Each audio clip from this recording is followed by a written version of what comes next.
ravi de vous retrouver aujourd'hui pour une nouvelle vidéo. Et aujourd'hui, évidemment, on va parler de la CAN et je vais parler de la sélection du Sénégal, les Lions de la Teranga, qui m'impressionnent depuis le début de la compétition. Ils ont gagné leur premier match 3-0 face à la Gambie, leur deuxième match 3-1 face au Cameroun. Et même si la compétition ne fait que commencer,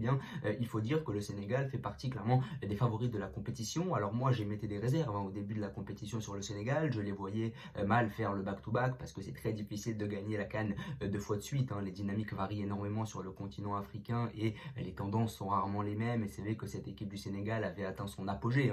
en 2021. Ensuite, il y a certains cadres qui évidemment ont régressé. Et comme je l'ai dit, c'est dur de faire le back-to-back. La dernière sélection qui a réussi à gagner la CAN deux fois de suite, c'est l'Égypte et il faut remonter à il y a une dizaine d'années, voire plus. Donc voilà, c'est que cette équipe du Sénégal m'impressionne depuis le début de la compétition et pour moi, c'est clairement le favori de la Coupe d'Afrique des Nations. Et c'est vrai qu'on va essayer d'aborder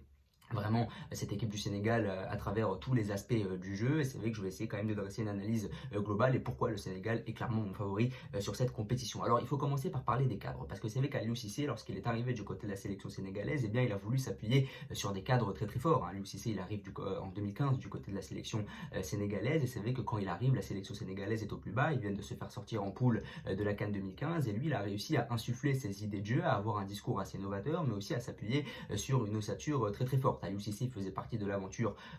du Sénégal en 2002 lors de la Coupe du Monde, donc forcément c'est une source d'inspiration pour les joueurs qu'il a entraînés et il a vraiment misé sur une ossature très très forte, que ce soit Edouard Mendy qui a émergé un peu plus tard, Kalidou Koulibaly qui évidemment était très fort du côté du Napoli, Idrissa Gueye qui a eu ses lettres de noblesse du côté de l'Angleterre ou encore Sadio Mané qui évidemment a eu la renommée internationale que l'on connaît. Et bien c'est vrai qu'à toutes les lignes, Aliou Cissé a réussi à disposer d'un effectif de grande qualité mais surtout à être très très proche de ses cadres pour créer cette ossature très très forte qui est évidemment très précieuse dans une grande compétition comme la CAN. Donc évidemment, même si ces cadres-là ont beaucoup servi à Aliou Cissé et que c'est grâce à eux qu'il a réussi à gagner la CAN 2021, et bien ces derniers sont sur le déclin. Et ça évidemment, il faut le noter. Edouard Mendy, Kalidou Koulibaly, Sadio Mané sont partis du côté de l'Arabie Saoudite. Idrissa Gueye est moins fort qu'à une certaine époque. Et c'est vrai que ces cadres-là sont sur le déclin, mais on voit depuis le début de la compétition que pour le moment, ils répondent présent. Alors même s'il y a eu ce fameux incident entre Kalidou Koulibaly et Aliou Cissé, qu'on sent que Kalidou Koulibaly est un peu sur la fin, on le sent un peu plus lourd, on sent qu'il a un peu moins de vivacité, on sent qu'il est moins rapide, qu'il est clairement sur le déclin, quoi. Et c'est vrai que on sent que ces joueurs-là sont sur le déclin, qu'ils ont pris des décisions de carrière où ils se sont dit qu'ils préféraient s'exiler du côté de l'Arabie Saoudite pour jouer à un niveau un peu plus faible. Donc forcément, ça va pâtir sur leurs conditions physiques, ça va pâtir aussi sur leur motivation. Mais en tout cas, depuis le début de la compétition, ils sont absolument irréprochables. Mais Sadio Mané, Kalidou Koulibaly, Edouard Mendy ou encore Idrissa Gueye ne sont plus à leur prime. Et je pense que ça, Aliou Cissé l'a compris. J'ai l'impression que, contrairement à Djamel Belmadi qui a vraiment du mal à gérer le sort des anciens qui sont sur le déclin, Aliou Cissé le fait parfaitement. Il n'a pas hésité à mettre Tchékou Kouyaté, qui est un cadre de la sélection sénégalaise, sur le banc. Il n'a pas hésité à mettre Idrissa Gueye sur le banc également, et c'est vrai que lui il n'a pas de problème avec les gros égos de son équipe. Il avait eu une discussion avec Edouard Mendy sur sa situation en club et c'est vrai que Edouard Mendy a quand même une concurrence de qualité. C'est vrai qu'il y a des gardiens qui sont de grande qualité du côté du Sénégal et il n'a pas hésité à faire comprendre à Edouard Mendy que si ce dernier continuait à être déclinant, il allait le remplacer. C'est vrai qu'il n'a pas de problème avec les égos des joueurs qui lui ont permis de gagner la CAN parce qu'il y a une nouvelle génération qui émerge du côté du Sénégal et Aliou Cissé n'a pas hésité notamment à aligner Lamine Camara, le jeune joueur du FC Metz qui a été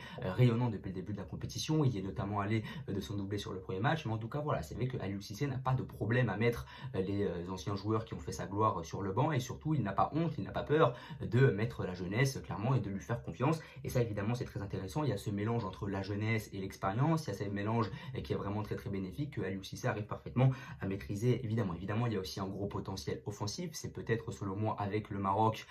ou la Côte d'Ivoire ou le Nigeria l'une des équipes qui a le potentiel offensif le plus séduisant. Ils ont mis 3 buts à la Gambie, ils ont mis 3 buts au Cameroun, donc offensivement il y a vraiment cette régularité qui est très intéressante avec des joueurs de qualité, même si Ismaïla Sarr c'est moyen en club, et bien là depuis le début de la compétition il faut quand même souligner qu'il est pas mal. Il met Habib Diallo au poste de numéro 9, mais son remplaçant c'est Nicolas Jackson qui évolue du côté de Chelsea. Il y a aussi cette jeunesse qui peut en sortie de banc dynamiter des défenses adverses, que ce soit Nicolas Jackson ou encore Iliman Ndiaye qui du côté de l'OM a quelques difficultés mais qui reste quand même un joueur virevoltant qui peut faire la différence sur les fins de match. Et bien comme je l'ai dit, il y a cette jeunesse mais il y a aussi ce banc de grande qualité que tu peux associer à ce potentiel offensif déjà très très fort et déjà très très garni. Et puis surtout il faut le dire, c'est une équipe qui a appris à gagner. Alors c'est vrai que dans l'histoire le Sénégal a toujours été le grand perdant africain. C'est vrai que le Sénégal a toujours eu des sélections de grande qualité, a toujours eu des joueurs de grande qualité, mais l'anomalie du continent africain c'était que le Sénégal n'avait jusque là jamais gagné la CAN. Et c'est vrai que pour gagner la CAN le Sénégal a connu un bon nombre d'échecs, que ce soit cette fameuse séance de tir au but très cruelle en 2017 où ils sortent face au Cameroun en quart de finale,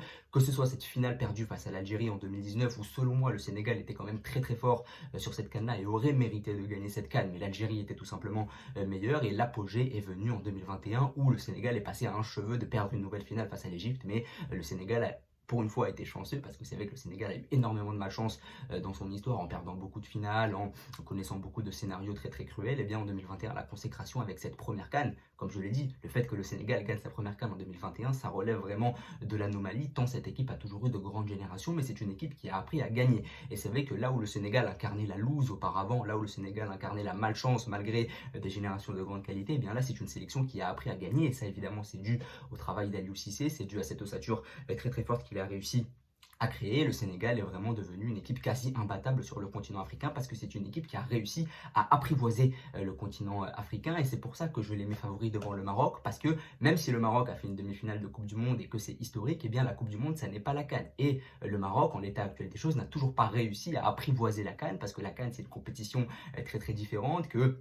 tu abordes différemment et il faut avoir une certaine manière de jouer pour vraiment performer en CAN. Et le Sénégal a réussi à développer cette manière de jouer, a réussi à développer cette mentalité qui fait que sur le continent africain, ils sont intraitables tout simplement parce qu'ils ont appris à gagner. Là où avant ils perdaient beaucoup, où ils avaient cette réputation de perdants,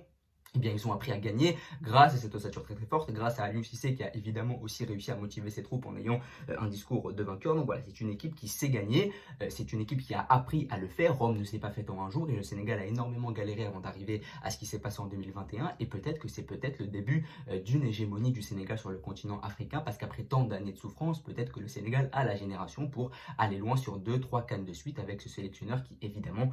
gère très très bien son équipe. D'ailleurs, je voulais lui souhaiter un prompt rétablissement parce qu'il a été hospitalisé, il a été victime d'un malaise après le match face au Cameroun, donc voilà, je voulais lui souhaiter un prompt rétablissement évidemment, c'est la petite parenthèse de la vidéo. Et puis aussi, j'aime bien l'aspect tactique, j'ai beaucoup aimé l'approche du premier match face à la Gambie où il a essayé d'adopter cette sorte de défense à 3 avec Abdou Diallo, Kalidou Koulibaly et Niakhaté. Sur le deuxième match, il a complètement changé en enlevant Niakhaté et en mettant Pape Matar Sarr pour rajouter un joueur au milieu de terrain, donc là aussi, tu as un aspect tactique qui est assez modulable, tu as des joueurs qui peuvent jouer à peu près à beaucoup de postes, des joueurs qui sont très très polyvalents. Crépin Diatta par exemple qui est un ailier droit à la base, et bien là il joue défenseur droit puisqu'il a su le faire à Monaco. Donc tu as vraiment des joueurs polyvalents, tu as un effectif très fourni, tu as ce fameux 4-3-3 que tu peux moduler en 5-2-3 en incorporant Abdou Diallo dans la défense avec Niakhaté et Koulibaly. Donc voilà, tu as vraiment un système qui est modulable avec des automatismes qui ont été créés, avec des leaders qui, même s'ils sont déclinants, sont encore présents et peuvent encore évidemment apporter énormément à cette sélection. Et puis tu as une jeunesse qui émerge à l'image de Lamine Camara, à l'image d'Iliman Ndiaye, à l'image de Nicolas Jackson. Donc voilà, c'est vraiment très très intéressant. Ce sera peut-être la dernière CAN d'Aliou Cissé du côté du Sénégal parce que toutes les bonnes choses ont une fin et évidemment la fin d'Aliou Cissé avec la sélection sénégalaise sonnera aussi la fin de Sadio Mané, de Kalidou Koulibaly